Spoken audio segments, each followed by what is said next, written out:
Please welcome Mr. Tim Clue. You know, I don't know if anybody's in debt tonight, but if you are, I'm going to tell you right now not to worry about it, because I used to worry about it, and it doesn't help at all. I used to be in a little bit of debt, and it bothered me a lot. Now I'm in a lot of debt, it just bothers me a little. And I know why. It's because I figured it out. I finally hit the number. And you know what's key about the number is that you don't even know what the number is until you hit it. And then one day you're home, you're just kind of looking through the bills, the Discover, the MasterCard, the Visa, and all of a sudden it hits you. Wow. I can never pay this off.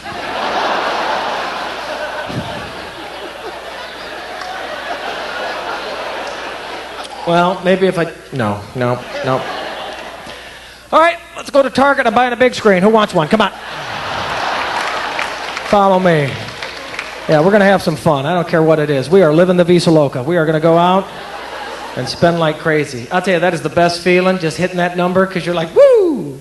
Whatever happens, happens. I'm like, I don't care. What are you going to do, sue me? Put it on the Visa. My brother was always calling me up. He's like, when are you going to take responsibility for this? I'm like, okay, I will. So I got some caller ID. Now I don't have to talk to him anymore about it. I feel really good about that. But why be ashamed? Why be ashamed of your debt? If you have debt, be proud. It took you years to build up that deficit. Hold on to it. Cherish it. Pass it on. That's a good idea. I say if you have debt, leave it to your kids. Give them something money can't buy.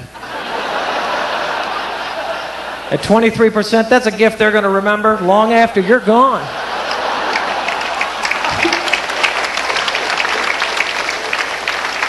Think about it. Think about it. How many times have you hear about large inheritances just ripping families apart? I say, leave them your debt, give them a little project, bring them together to work on.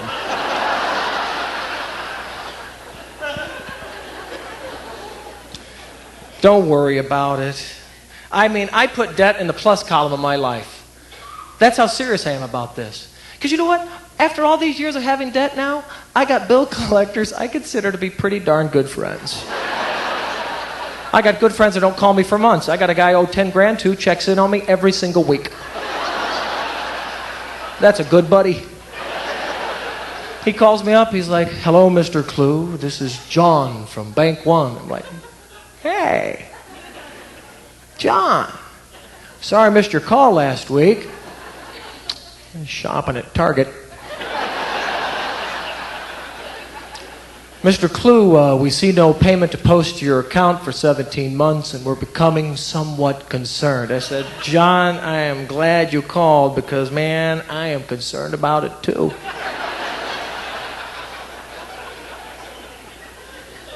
He says, well, Mr. Clue, what would you suggest then that we should do about this? I said, John, I got to tell you,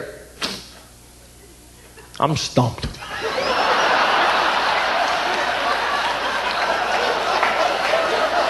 I'm broke too, so if you got some ideas, I'll work with you. He says, well, Mr. Clue, we're hoping you might want to pay just a little bit of this off. I said, John, how long have you and I known each other? I think you know that's just not going to happen. You got to think outside the box on this one a little, John. You know, whatever. How about we put it on your Visa because mine's maxed out. I like that guy. He can call anytime he wants. The other guy I don't care for. It's the other type of debt collector. It's the guy that seems to care just way too much. Hello, Mr. Clue. This is Jim from Bank One Visa. How are we doing today? I'm like, Jim, I'm fine, but gosh, it sounds like you need to go potty.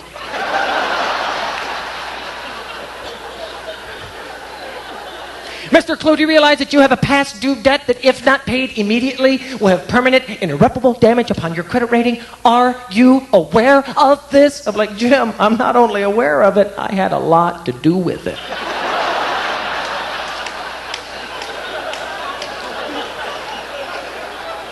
Well, what then do you suggest that we should do about this? I said, Jim, I'm going to suggest what I've been doing all along. You should think about it too. Let it go. You got to forgive yourself and move on because it's not your fault.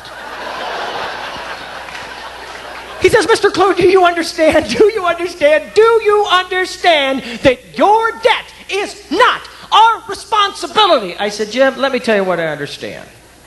I understand that like a year ago, I got a card in the mail that I never asked for in the first place. In fact, from what I know, your company gave me your seal of approval. I never asked for your approval, but you gave it to me anyway. Now I've made some impulse buys that perhaps got us in a little bit of a pickle. But it's our pickle, and I think we can work our way out. But Jim, I want you to take the right attitude about this. I want you to think about the good things that you've helped me buy over the years. Because I got crap in this house I could have never afforded without the help of your company.